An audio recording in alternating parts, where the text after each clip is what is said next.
Volvió antes de lo previsto. La ciudad todavía respiraba con la neblina de la tarde cuando el coche negro se detuvo frente a la reja abierta de la mansión. Las luces del jardín parecían sorber el silencio en lugar de devolverlo. Don Ricardo Olvera bajó del auto con el abrigo echado sobre el traje, las manos algo ásperas por años de apretar contratos y puños en reuniones largas. Traía en la cara la fatiga de quien viaja entre horarios y aeropuertos, pero también una decisión sencilla: sorprender a su hijo aquel día.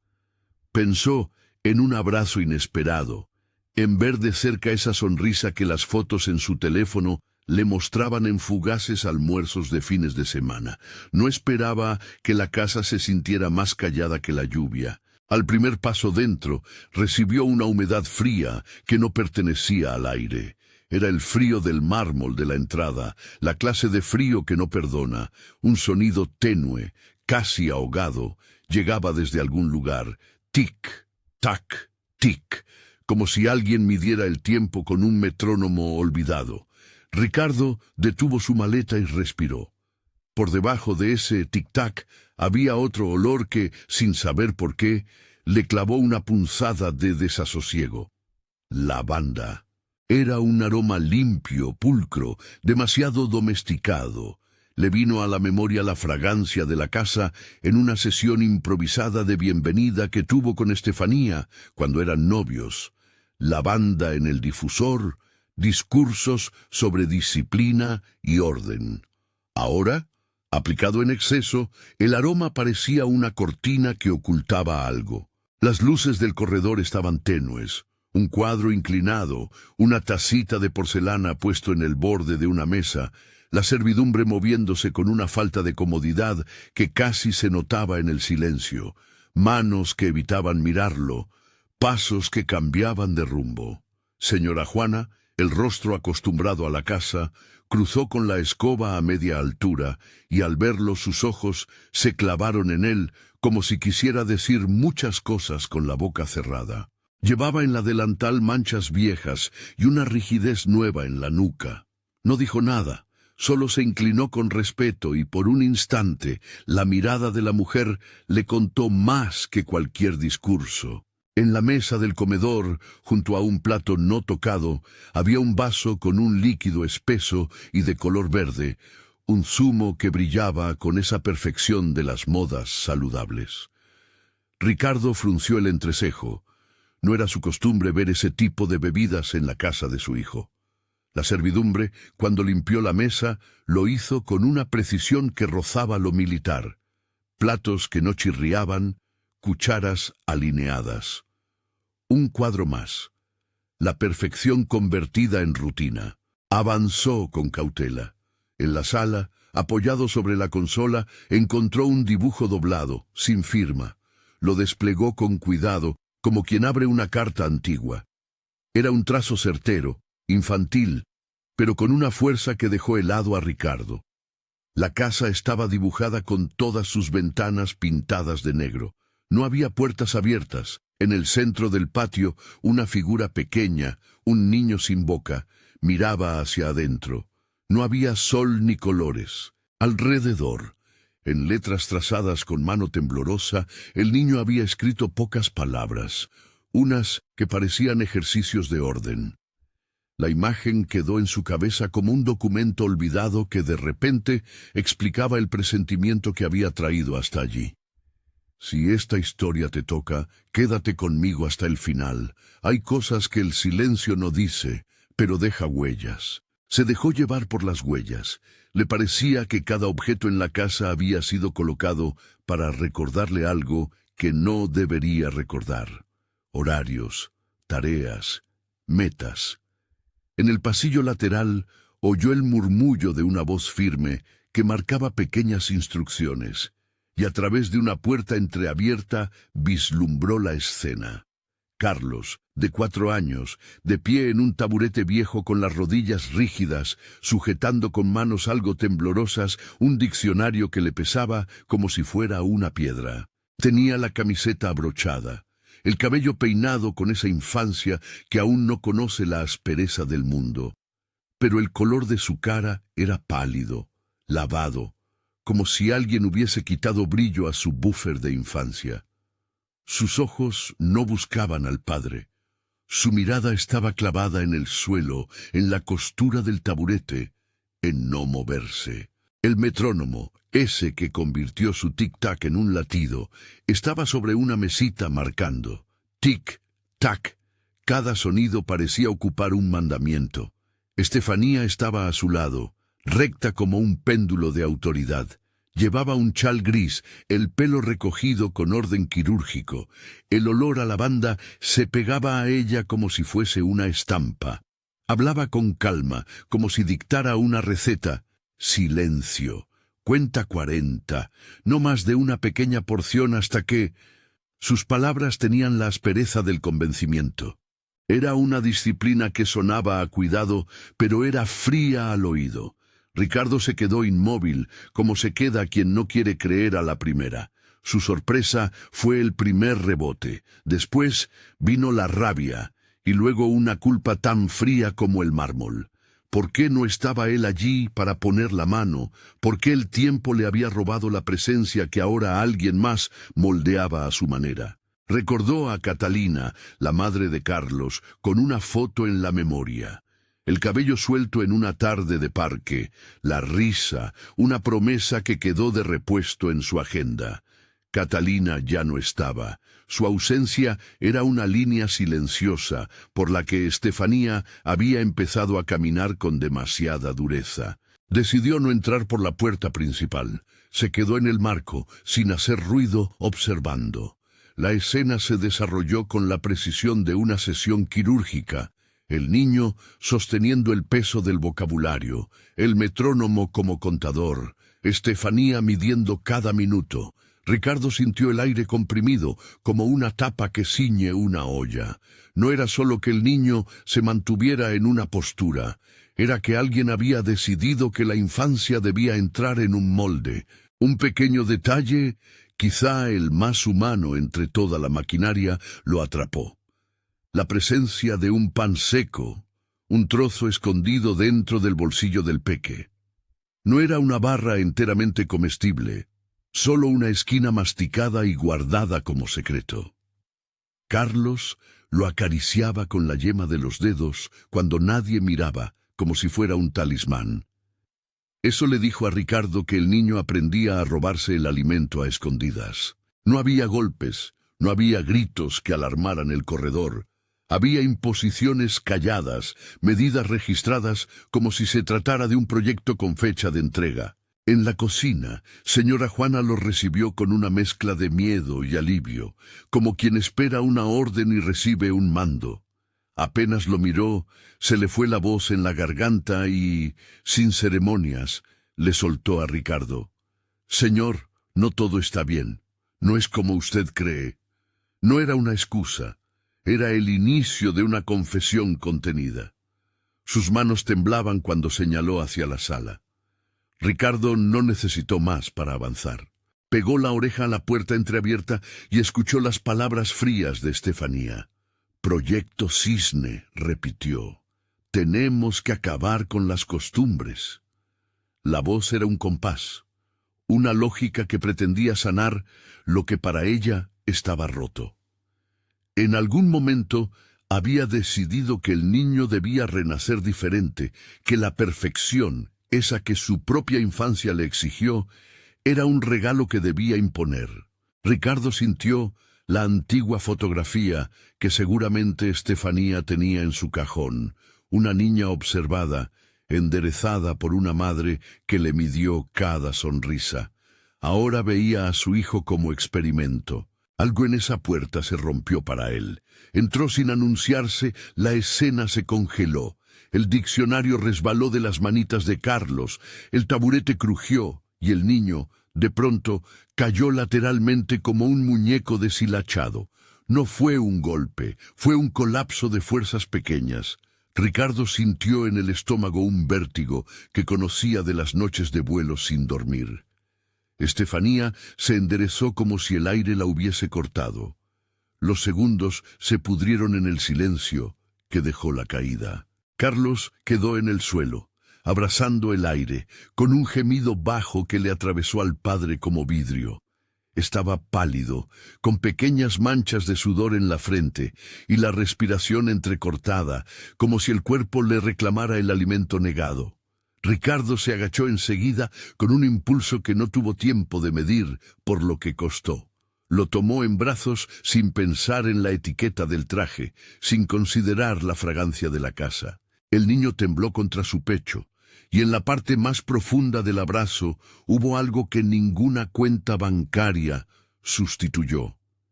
La certeza de que en ese cuerpo había un ser que había sufrido la falta de una presencia. Estefanía habló con voz afilada, pero ya no había control. «No entiendes, Ricardo. Es por su bien. Si no, tiene que aprender. Le prometí a Catalina». La mención del nombre cayó como un balde de agua helada. Catalina, la ausente, usada ahora como argumento de una corrección que rozaba lo obsesivo. Ricardo sintió que alguien le arrancaba un diente de la memoria. La señora Juana, que había permanecido en silencio, cruzó la sala y acercó un pañuelo. Sus ojos estaban rojos. «Proyecto Cisne», murmuró la mujer, la misma frase que había escuchado minutos antes, pero ahora con sabor de denuncia. «Hay un cuaderno, señor. Lo guarda ella en su escritorio. Anota medidas, horarios, castigos». Esa confesión fue más que palabras. Fue una invitación a comprobar. Ricardo, con Carlos aún entre sus brazos, se levantó con lentitud mecánica. Sentía las manos calientes por la urgencia. En el despacho de Estefanía no hacía falta forzar la cerradura. Era una casa de puertas que, hasta ese día, abría y cerraba por costumbre. Encontró el cuaderno en la esquina de la mesa, bajo una lámpara que dejaba un halo. En la portada, con letra prolija, se podía leer «Proyecto Cisne». Abrió en la primera página y sintió que las palabras lo atravesaban. Metas de peso, horario de comidas, castigos por retrocesos, palabras enmarcadas con una caligrafía obsesiva. Había fechas, medidas, resultados comparativos. Registraba el número de gramos que el niño debía ingerir y anotaciones sobre obediencia. Algunas entradas estaban escritas con una tinta tremenda, otras con la mano temblorosa del que se justifica. Había dibujos, por supuesto, una casa con ventanas selladas, una figura sin boca. En la parte posterior del cuaderno había una foto doblada. La desplegó con cuidado, una niña delgada, joven, con la mirada fija y una madre detrás que sujetaba la sonrisa. Estefanía habría sido esa niña, pensó Ricardo. La foto funcionaba como una llave. Explicó el fervor, el miedo a no ser suficiente, la herencia de una exigencia. En una hoja al lado, en caligrafía apretada, había una nota que decía: «Si el niño recupera la línea, será más feliz. Si no, no me perdonaré». Era una sentencia solitaria. La culpa golpeó con furia. Ricardo recordó ausencias, reuniones que postergaron tardes de parque, vuelos que devoraron cumpleaños. Recordó mensajes sin contestar, promesas que se cerraban con llamadas de oficina. Ahora, con el cuaderno en la mano, notó que su ausencia había permitido el experimento. No por maldad directa, sino porque otra persona, con un pasado en busca de control, había llenado vacíos con órdenes. Estefanía lo miró con ojos incrédulos, luego con ira amañada. «No lo entiendes, porque nunca estuviste aquí. Yo sostuve esta casa cuando Catalina, cuando todo se fue al traste. Lo hago por amor. No voy a permitir que crezca con indulgencias». Sus palabras tenían el veneno de quien confunde el rigor con la moral. Señora Juana, al lado, dejó escapar una verdad simple. «No es amor cuando uno lo mide con un cronómetro, señora». Ricardo, que no había pensado en otra cosa que en sacar al niño de ese mecanismo, sintió que el mundo se comprimía en dos opciones: quedarse y compartir la lógica del castigo o romper la casa con la verdad. La decisión fue impulsiva. Volvió al cuarto donde Carlos seguía temblando en sus brazos y sin mucha ceremonia lo abrazó con todas las manos de un hombre que no admite un segundo más de vacío. El niño, al oír la voz de su padre, mordisqueó un poco el pan que encontraba acomodado en el bolsillo interior, y su boca, por primera vez en horas, pareció buscar algo sin culpa. «Vamos, mi niño, vamos a salir de aquí», le susurró Ricardo con la voz bajísima, como si sus palabras fueran una brújula que podía orientar un cuerpo extraviado. Sus ojos se posaron en Estefanía, que sostenía el silencio como un escudo.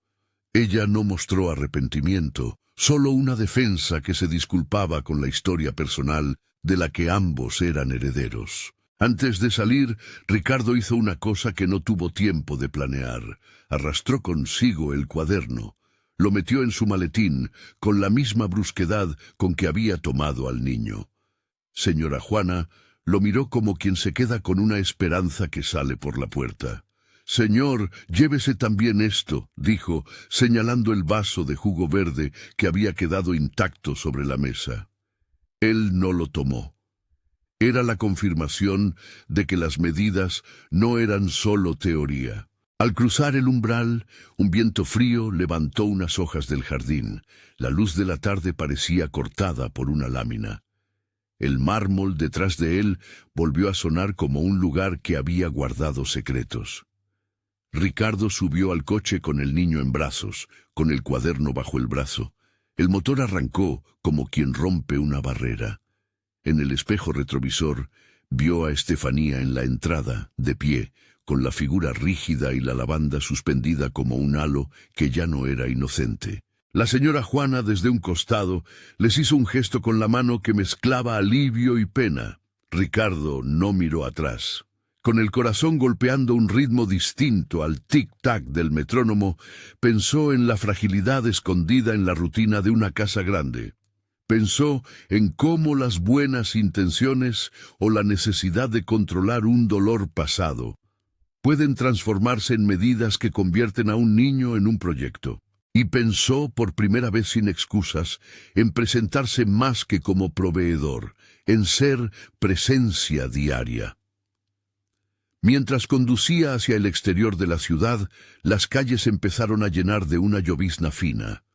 Las gotas golpeaban el parabrisas como pequeñas trompas que le recordaban al metrónomo, pero desordenadas, libres de compás. Carlos se durmió sobre su pecho con la respiración entrecortada. El pan seco se había convertido en un objeto insignificante entre sus dedos. Ricardo apretó el volante con fuerza y, por primera vez en años, sintió que ninguna cuenta en su teléfono tendría valor si no cambiaba lo que pasaba en esa casa. Pero el cuaderno, con sus fechas y números, se sentaba pesado en el asiento a su lado como una sentencia aún por resolver. Cada hoja prometía respuestas y al mismo tiempo lo culpaba por no haber estado antes. Ricardo sabía que no bastaba con sacar al niño de allí. Había que dar explicaciones, pruebas, decisiones que rompieran lo construido. No era cuestión de castigo teatral. Era arreglar lo que se había roto con tiempo, coherencia y presencia. En el reflejo del espejo retrovisor, mientras la ciudad se deslizaba húmeda detrás de él, vio por un momento su propio rostro dividido. La figura de un hombre acostumbrado al control y la de un padre aprendiendo a reparar. Lo que acababa de suceder lo obligaba a reordenar prioridades. Había urgencia en su pecho, un desborde que lo empujaba a hacer algo no inmediato, a hacerse cargo sin excusas. No todo, sin embargo, era claridad. En la banda sonora de sus pensamientos resonaba aún el metrónomo, ese tic-tac que se había adherido a su cabeza. Era la cuenta pendiente de alguien que había aprendido a medir el amor en minutos, no en abrazos. Ricardo pensó en llamar a alguien, un doctor, un amigo, pero por el momento lo que hizo fue mirar al niño dormido y prometer, en voz baja, que no permitiría que nadie lo redujera a una cifra. La promesa fue simple, humana, y se quedó en el coche como una llama pequeña que podría, con paciencia, incendiar la niebla que rodeaba esa casa. Al doblar la primera esquina, el cielo se abrió un poco más, y las gotas comenzaron a bailar con más fuerza sobre el capó. Ricardo apretó el acelerador con la sensación de que, en algún lugar adelante, tendría que enfrentarse a preguntas que no sabía responder. ¿Cómo recuperar el tiempo robado? ¿Cómo sanar lo que ocurrió en 4 años de ausencia? ¿Cómo explicar a su hijo que la casa ya no sería una jaula? Llevaba al niño lejos de la mansión, pero no podía borrar la historia que traía pegada en el cuaderno. Y mientras el coche se perdía en la lluvia, en la sala que quedaba atrás, alguien cerró una ventana sin hacer ruido. Las hojas del cuaderno, todavía cálidas por las manos de Estefanía, guardaban más de una verdad. La noche cayó con la misma indecisión con la que Ricardo conducía. No había certezas, solo la voluntad de actuar. El metrónomo, en algún rincón del hogar, siguió marcando un ritmo que ahora sonaba descompasado frente a la respiración del niño que se iba quedando dormido. El coche avanzó por la carretera mojada con una precisión que solo conocía el que maneja por negocios. Rumbo fijo, manos tensas. Carlos dormía apoyado en su pecho, como si el sueño fuera el único respiro posible después de tanto control. Ricardo miraba por el parabrisas las gotas que se mezclaban con las farolas. A cada golpe, el metrónomo parecía recordarle un compás que él debía aprender a cambiar. No condujo hacia la ciudad ni hacia una casa de veraneo. Fue directamente al hospital infantil más cercano, donde sabía que, al menos, lo recibirían sin preguntas y con prontitud. La sala de urgencias olía a cloro y a papel, y a gente que intenta mantener la calma cuando la historia entra de golpe. Una enfermera de manos firmes lo recibió y con voz serena apartó el abrigo, tomó el cuerpo pequeño y pidió una camilla. Carlos abrió los ojos con un brillo apagado, apenas un parpadeo. No habló. Sus manos seguían aferradas al bolsillo donde guardaba el trozo de pan como un talismán. Ricardo, por primera vez en horas, notó que la piel del niño estaba fría en las espaldas, que los cachetes habían perdido el color de la vida cotidiana. El pediatra, un hombre de voz templada, lo examinó con profesionalidad que no pedía permiso para la ternura. Tomó notas, pidió análisis de sangre y observó con gesto preocupado la tabla de crecimiento. No usó palabras grandilocuentes, soltó datos concretos que clavaron la realidad. Desnutrición leve a moderada, niveles de hierro y calcio por debajo de lo esperado en un niño de 4 años, signos físicos de privación alimentaria intermitente. Nada que fuera irreversible si se actuaba con prontitud, dijo, pero tampoco algo que se corrigiera sin tiempo ni con gestos aislados. En la historia clínica quedó registrada la sospecha de un trastorno alimentario en etapa temprana, relacionado con patrones de control, y una evaluación por psicología infantil fue recomendada de inmediato. La psicóloga, una mujer de mirada cálida y manos que no buscaban esconder el temblor frente a la fragilidad, pidió hablar con Ricardo en la sala de espera. «Usted lo ha traído a tiempo», dijo sin rodeos. «Pero esto es un proceso. Necesitamos crear seguridad alrededor del cuerpo de este niño, devolverle la confianza para que comer deje de ser algo por lo que temer o por lo que sentir culpa. Habrá recaídas, habrá días buenos y días en los que volverá a mirar el pan como si fuera lo único que puede retener». Habló de pasos, reintroducción paulatina de alimentos sin presiones, trabajo de juego terapéutico para restablecer la espontaneidad, y sesiones con la figura parental presente para restablecer el apego seguro. Lo dijo con claridad profesional, sin promesas mágicas. Ricardo escuchó cada palabra como quien aprende, por primera vez, el idioma de quien cuida a un niño que ha sido tratado como proyecto.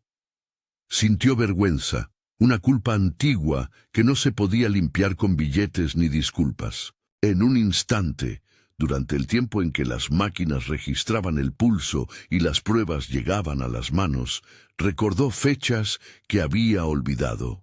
La primera vez que perdió un juego de mesa con Carlos y no se dio cuenta. La tarde que confundió el cumpleaños con una reunión. El primer diente que no vio caer. Toda esa acumulación de ausencias se mostró ahora como un terreno fértil para la imposición de otra persona. El informe médico no necesitó presentaciones. Los resultados de los análisis confirmaban lo que la mirada del pediatra había anunciado. Necesita un plan nutricional supervisado, dijo la nutricionista, paciente y sin dramatismos. Necesita que alguien le dé de comer sin medir lo que come como si fuera un objetivo estadístico. La psicóloga añadió, no podemos infantilizarlo con límites que lo asfixien, pero sí debemos ofrecerle límites cariñosos. El cuerpo se repara con alimento y con confianza. Su padre tendrá que aprender a ofrecer ambos.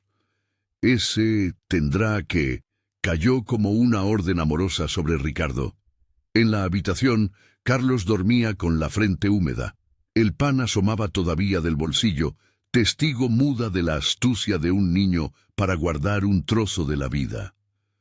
Ricardo lo tomó en brazos con cuidado, como quien ahora aprendía las medidas del niño que antes veía desde lejos. Las manos de la enfermera le ayudaron a abrochar la bata. La sensación de impotencia se mezcló con una determinación antigua.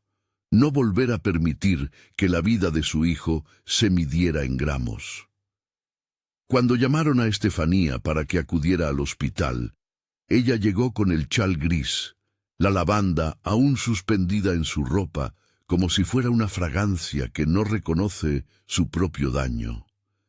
Entró con paso medido y miró a Carlos sobre la camilla. No fue una escena de gritos. El aire se llenó de palabras cortantes, de reproches que intentaban racionalizar lo que había sucedido. Lo hice por su bien, dijo, sumando su historia como defensa. La niña que fue obligada a ser perfecta, la figura maternal que se exigió a sí misma sin descanso. Mostró la foto que Ricardo había encontrado y en su voz hubo un hilo de verdad que no justificaba, pero permitía entender la dirección de su inflexibilidad. Ricardo, que ya había devuelto al niño al abrazo, dejó que la psicóloga oyera también a Estefanía. Era necesario, dijo el profesional, que la cuidadora ofreciera su versión, no para absolverla ni para condenarla, sino para construir un mapa de lo que había ocurrido. Estefanía habló de dolor propio, de miedo a repetir errores, de la creencia firme de que forjar disciplina sería un favor. No hubo excusas de teatro. Hubo una mujer atrapada en un patrón que había aprendido como salvación. La psicóloga, con suavidad, explicó que la herencia del dolor no justifica el control y que para sanar, la responsable debía aceptar que su método había dañado al niño. La conversación terminó con una decisión que no fue medida en tribunal ni en papeles, sino en un acto inmediato. Ricardo informó a Estefanía que debía irse de la casa. No habló de venganzas legales ni de castigos públicos. Habló de proteger al niño y de no permitir más experimentos con su cuerpo. Ella salió con un equipaje que parecía pequeño, pero que arrastraba años de exigencia. En su rostro hubo una mezcla de derrota y alivio. Nadie gritó, nadie celebró a boca llena. Fue una separación hecha con el ruido seco de algo que termina porque no puede continuar. La señora Juana, con los ojos enrojecidos de tanto guardar secretos, acompañó la salida como pudo. Dio instrucciones prácticas. La llave de la despensa, donde guardaba los panecillos, qué remedios naturales podían calmar al niño si la fiebre subía. Su presencia fue un puente que se mantenía en la familia. Ella había sido testigo de muchas noches y de silencios que nadie creyó relevantes hasta ese momento. Ahora, sin la figura de mando de Estefanía, se quedó para ayudar a Ricardo a pasar la primera semana. La mudanza fue una mezcla de improvisación y de decisión tomada al filo de la urgencia. Ricardo alquiló, por un tiempo, una casa pequeña de madera en un barrio de casas bajas, pisos de madera, cocina cálida, ventanas que se abrían al jardín. Fue un cambio deliberado. Donde antes había mármol frío y salas que se cuidaban con guantes, ahora habría la madera que escucha los pasos y el suelo que no obliga al silencio. La señora Juana se mudó con ellos por voluntad propia. Dijo que no podía permitir que el niño volviera a quedarse solo con una norma que lo redujera. Los primeros días fueron un ejercicio de aprendizaje para el padre. Hubo noches en vela, noches en las que el niño se despertaba y buscaba en sueños el rincón donde se escondía el pan. Había reticencia ante ciertos alimentos. El jugo verde, que ya había sido símbolo de régimen en la mansión, ahora despertaba confusión en Carlos. Al principio rechazó algunos platos y otras veces comía con voracidad, temiendo que le faltara al próximo bocado. Ricardo aprendió a no presionar, a ofrecer la comida con una voz sin ansiedad, a pedir ayuda a la nutricionista para saber cómo reintroducir alimentos de manera segura. La psicóloga lo acompañó en sesiones regulares. En una de ellas explicó con claridad lo que ocurría en un niño de 4 años sometido a control. Para ellos, el cuerpo es estación de señales. Si durante semanas lo único relacionado con el alimento es la medición, el castigo o la promesa de aprobación, el cuerpo termina asociando comida con amenaza. Lo que hay que reconstruir es la sensación de que comer es seguro.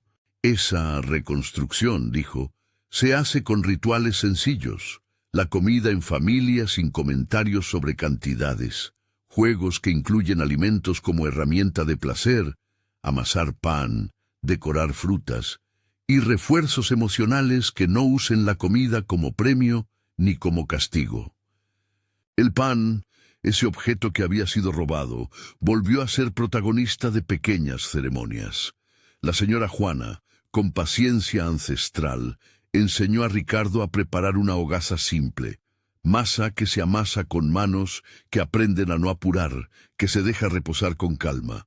En la cocina el niño miraba con curiosidad y poco a poco metía las manos en la harina. No fue una escena veloz, fue un laboratorio de confianza.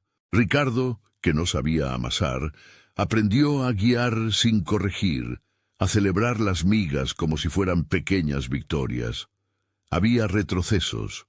Una semana después de la mudanza, Carlos despertó temprano y, en una rabieta de fatiga y miedo, rechazó la sopa que le ofrecieron. Se echó a llorar y se escondió debajo de la mesa, apretando el trozo de pan imaginario. Ricardo se sentó a su lado, y con la paciencia de quien había aprendido que la presencia es la cura lenta, le habló en voz baja. No hubo sermones, hubo cuentos cortos, contados con un tono que buscaba calma. La psicóloga había recomendado la técnica del comer juntos sin comentar, y esa táctica, aplicada en la repetición, trajo su fruto. El niño terminó probando una cucharada, luego otra, y al cabo de la tarde comió más de lo que había comido en días. Pequeñas escenas cosechaban grandes cambios. Carlos sonriendo mientras untaba mermelada, riendo porque una motita de harina había quedado en su nariz. El primer helado que compartieron fuera de la casa, torpe y con miedo, pero sin medir cada lamido. El helado fue una prueba. En la mansión hubiera sido un pecado de la indulgencia. En la casa de madera fue una celebración de libertad. Se lo dieron en un banco del parque. El verano estaba tibio y la lluvia había prometido volver. Al principio, el niño lamía con desconfianza, mirando de reojo al padre, como si buscara en la cara de Ricardo la aprobación que antes había buscado en un cronómetro. Ricardo sonrió con una ternura que contenía todo el arrepentimiento de su ausencia y todo el anhelo de estar presente. Cuando el cucurucho se cayó al suelo por la torpeza de un paso, ambos rieron. La risa no era sonora al inicio, pero creció como planta que rompe baldosa. Las sesiones con la psicóloga se convirtieron en pequeñas bitácoras de progreso. En una de ellas, la profesional sugirió un ejercicio. «Hoy vamos a dibujar la casa», dijo, y puso delante de Carlos una hoja y colores. El niño, que antes dibujaba ventanas selladas y figuras sin boca, miró los lápices con algo que parecía duda. Al principio, el trazo fue tímido. Con la sobriedad de un preescolar que todavía no se sabe libre, dibujó una casa. Las ventanas empezaron cerradas, porque era el hábito, pero la mano se aflojó, y a medida que la psicóloga y Ricardo comentaban la historia sin preguntas incriminatorias, el niño dibujó una boca pequeña en su figura. No fue una sonrisa amplia de espíritu. Fue una bocita en forma de arco que para ellos sonó como un milagro lento. La psicóloga anotó la observación. La boca aparece como símbolo de dar voz y de deseo de expresar placer. No hablamos de triunfos, se dijo. Hablamos de pasos que se suman. Se guardaron los cuadernos del proyecto Cisne como prueba necesaria, pero no se hizo del tema una exhibición. La prioridad era salvar al niño de la sensación de proyecto. La señora Juana cocinaba sopas con trozos de pan dorado que Carlos aprendió a aceptar sin mirar la broma del cronómetro. La ración venía sin explicación y la ausencia de comentarios se sintió como permiso para disfrutar. La cocina se convirtió en un santuario de manos y aromas que no contaban calorías, sino historias. La masa que sube, el aroma del pan recién hecho, el olor a lavanda que quedó atrás como pista de memoria y que ahora, más que dominando, servía para recordar qué no hacer. En el jardín, la lluvia regresó después de un verano que parecía tímido. Las primeras gotas fueron un alivio inesperado. El sonido trajo una especie de calma, y con el paso de los días, las lluvias vinieron a limpiar un aire que estaba cargado de silencios. En una tarde en que las nubes pesaban y el cielo amenazaba con descargar, Ricardo y Carlos salieron con botas de goma viejas que la señora Juana había encontrado en un armario olvidado. Se miraron con una mezcla de timidez. Era la primera vez que salían sin prisa ni lista de tareas. En el patio, los charcos brillaban como espejos que invitaban a romper el espejo. Carlos dio un paso, luego otro, y al primer salto hubo un estallido de barro que le llegó hasta las rodillas. Se rió, una risa que al principio fue un sonido corto, luego profunda. Saltó otra vez, más alto, con la libertad de quien no mide lo que moja. Ricardo lo siguió sin calcular el traje, soltando una risa que tenía la emoción de alguien que aprende un lenguaje nuevo, el del permiso para ensuciarse. Esa escena fue una bajada simbólica del rigor. Las ventanas ya no se pintaban de negro en sus dibujos. En uno de los ejercicios de la psicóloga, le pidieron que dibujara de nuevo la casa.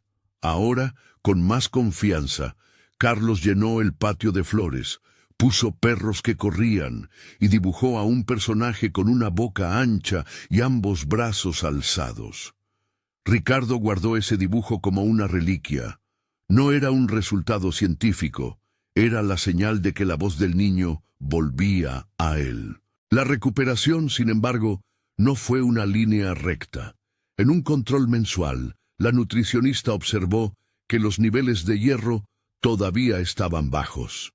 Hubo que ajustar la dieta, insistir en suplementos que el niño alguna vez rechazó por el recuerdo de una forma medicinal asociada a castigos. En una tarde de resistencia, Carlos tuvo un episodio de ansiedad. Se echó al suelo en la sala, con un llanto que dejaba ver la angustia que aún le provocaban los gestos de control.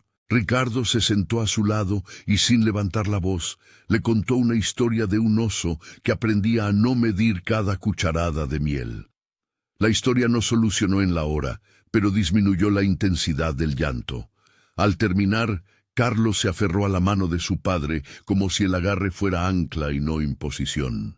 El padre tuvo que enfrentar también la mirada pública de la gente que conocía su nombre. Algunos colegas le ofrecieron condolencias vacías, otros silencio. La mansión quedó atrás, y con ella un estilo de vida que ya no servía a la sanación. Tomó la decisión de divorciarse de manera firme. No hubo rifirrafes públicos ni escandalizaciones. Fue una separación que buscó priorizar el bienestar del niño. No se redactaron demandas en el guión. Hubo firmas y conversaciones frías en las que se definió la custodia y el traslado de pertenencias. Ricardo eligió que por el momento la única prioridad era la presencia estable. Con el tiempo, la relación entre Ricardo y Carlos fue encontrando ritmos. Las tareas se convirtieron en rituales de cercanía. Leer un cuento antes de dormir, hacer la tarea de la escuela con juegos, plantar semillas en la maceta del jardín. Ricardo aprendió a celebrar lo pequeño, una cucharada completa, una carcajada espontánea, una frase nueva. El trabajo dejó de ser el eje absoluto de su vida. El teléfono, antes centro de su atención, pasó a la segunda posición. No fue un cambio espectacular de golpe. Fue la suma de decisiones pequeñas y constantes. En uno de los seguimientos con la psicóloga, ella sugirió una actividad en la que Ricardo participara activamente. Construir un diario de comida y risas con fotos, dibujos y pequeñas notas que registraran momentos en que la comida había sido parte del placer y no de la medición. Pusieron fotografías del pan casero, del helado en el parque, de Carlos con la cara manchada de mermelada. Ver ese registro fue terapéutico para Ricardo. Le mostró en imágenes que la vida que él le ofrecía al niño se estaba llenando de pequeñas certezas. Un día lluvioso, mientras Ricardo colgaba uno de los dibujos de colores en la pared del salón, sonó el metrónomo que alguien, por descuido, había dejado en una caja. Lo escuchó y, en vez de sentir el tic-tac como compás de control, lo apagó sin temor. Fue un gesto pequeño, casi simbólico. Dejó de permitir que un objeto marcara la vida de su hijo. En la pared, los dibujos se multiplicaron. Casas con ventanas abiertas, figuras con bocas grandes, soles coloridos. En uno de esos dibujos, Carlos dibujó también a una figura pequeña con apellido, Papá. Ricardo sintió que la palabra, escrita con trazos infantiles, era la promesa cumplida de un hombre que aprendía a reparar. La señora Juana siguió siendo un pilar. Con su presencia cotidiana, con sus refranes y su cocina, ofreció estabilidad. Ella, que había sido la voz que habló en el hospital, ahora era quien le recordaba a Ricardo detalles que él olvidaba en la prisa. La hora de tomar vitaminas, la canción que calmaba al niño, el lugar donde ocultar un juguete cuando el ansia buscaba ese amuleto. Su fidelidad fue la demostración de que los vínculos se reparan con constancia. Los meses pasaron y la evolución fue clara. El peso de Carlos subió de manera gradual, el color volvió a sus mejillas y su apetito se normalizó dentro de la variabilidad propia de la infancia. La psicóloga anotó en su informe: recuperación en curso. Existe base segura de apego con la figura paterna. Recomendación: mantener el ambiente sin presiones alimentarias, continuar sesiones de juego y reforzamiento positivo. No era un final, era un mapa con indicaciones para seguir avanzando. La figura de Estefanía quedó en el pasado con su complejidad. No fue demonizada en el relato ni excusada. Fue tratada como lo que era, una mujer cuya herencia de exigencia había provocado daño. En un encuentro breve y contenido, ella aceptó no oponer resistencia a la decisión de Ricardo de mudarse y cuidar al niño. No hubo grandes reconciliaciones. Hubo reconocimiento tardío de un error y una despedida que, en su simpleza, cerró un ciclo. No hubo juicios públicos en la historia. Solo la constatación de que hay personas que repiten patrones dolorosos y que, para sanar, deben enfrentar su propia historia. Casi un año después de aquella tarde en la que Ricardo llegó inesperado a la mansión, la vida del niño era otra. No porque se hubieran borrado los recuerdos, ni porque los cuadernos del Proyecto Cisne dejaran de existir, sino porque la trama diaria había cambiado su tono. Las rutinas tuvieron calor, los horarios ya no eran instrumentos, la comida volvió a ser puente y no muro. Carlos reía con más facilidad, su juego era menos contenido por reglas de perfección, y su dibujo ya no tenía figuras sin boca. La escena final ocurrió en un día que prometía lluvia desde la mañana. Estaba templado, un verano tardío que dejaba charcos en las calles. Ricardo y Carlos salieron sin plan, como si la espontaneidad fuera un músculo recién descubierto que había que ejercitar. Llevaban botas viejas, una cuchara que había pertenecido a la señora Juana y una caja con pinturas. Iban hacia un parque pequeño detrás de la casa, donde un camino de tierra se abría a un jardín público. Al llegar, Carlos vio un charco grande, oscuro como un espejo, y la tarde que lo rodeaba parecía invitar al salto. Se miraron con complicidad. Ricardo, que no era ya el hombre que medía cada minuto con resultados, le tomó la mano y dijo: «Vamos». No hubo protocolares ni instrucciones, solo la decisión de permitir que la niñez ocurriera. Carlos corrió, la espuma del charco tocó sus botas, y con un grito que fue más bien alegría que miedo, saltó. El agua salpicó alto, manchó la ropa, llegó a las rodillas, cubrió un poco las medias. Carlos se revolcó, se limpió la cara con las manos y se rió con una carcajada de verdad. Ricardo, sin calculadora de decisiones, se unió y saltó también. El barro les llegó a ambos en los tobillos. La risa se extendió como una ola. Más tarde, sentados en un banco con la ropa húmeda, sacaron una hoja de dibujo y colores. Carlos tomó el lápiz con firmeza y dibujó la casa. Esta vez, las ventanas estaban abiertas, el sol brillaba, y la figura en el centro tenía una boca grande como una sonrisa abierta. Junto a ella, otra figura alzada con las manos, etiquetada con la palabra «papá». Ricardo guardó ese dibujo con manos que ya no temían las manchas. Miró a su hijo y supo que la reparación seguiría siendo un trabajo de tiempo, pero que la dirección era la correcta. La señora Juana, que los esperaba con una taza caliente, apareció con una bandeja y el aroma del pan casero. Había hecho un pan con semillas que ahora compartieron sin meditación ni cálculo. Carlos mordió, y por primera vez en mucho, permitió que el alimento fuera solo alimento. Masticó, cerró los ojos y dejó que el gusto fuera su propio juez. En la mesa la conversación fue ligera. El pasado no fue tema de acusaciones, sino de aprendizaje que no se repite. El metrónomo había desaparecido de la casa. No era porque nadie hubiese roto un objeto, sino porque ya no tenía lugar en un hogar donde el tiempo se mide por risas, no por cuentas. La lavanda quedó como un recuerdo tenue, no más que un aroma que ahora les recordaba que algunas fragancias pueden significar también cadenas. Se habían sacado muchas cosas del pasado, pero no se las arrojaron unas a otras. Se colocaron en estantes donde servían para entender, no para repetir. En la última tarde que narra esta historia, la lluvia llegó otra vez. Fue una lluvia cálida de verano que no castigó, sino que celebró. Carlos corrió hacia el charco más grande y comenzó a saltar como un pequeño torbellino. Sus botas se llenaron de barro y su risa llenó el parque. Ricardo lo miró con los ojos húmedos, no por la pena, sino por la gratitud de haber elegido quedarse. Comprendió que la riqueza no estaba en sus cuentas, sino en las horas que ahora invertía en ese cuerpo pequeño que lo reclamaba.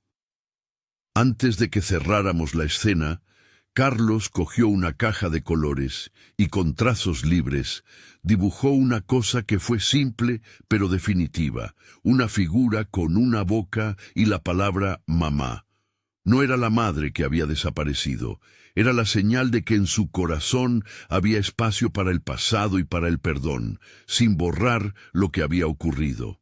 Ricardo, testigo de ese acto, entendió que la reparación también consiste en permitirle al niño tener su propio mapa emocional, sin imponerle la versión de los adultos. El final no fue un cierre absoluto, sino una puerta abierta. La casa de madera seguía siendo un lugar en construcción. Los profesionales seguían acompañando y la vida diaria traía tanto alegrías como desafíos. Pero había algo que se había cambiado irreversiblemente, la forma en que se medía el tiempo y el cariño. El dibujo colgado en la pared, con una boca grande y un sol, fue la prueba de que la infancia podía volver a ser terreno de juego y de risa. Si esta historia te ha conmovido, que sirva para recordarnos la urgencia de la presencia, la necesidad de vigilar y proteger a los niños y la importancia de ofrecerles cuidados sin medirlos con relojes ni con proyectos. Comparte este relato con alguien que valore la protección infantil y recuerda que muchas veces la cura más poderosa es la constancia de quienes deciden quedarse.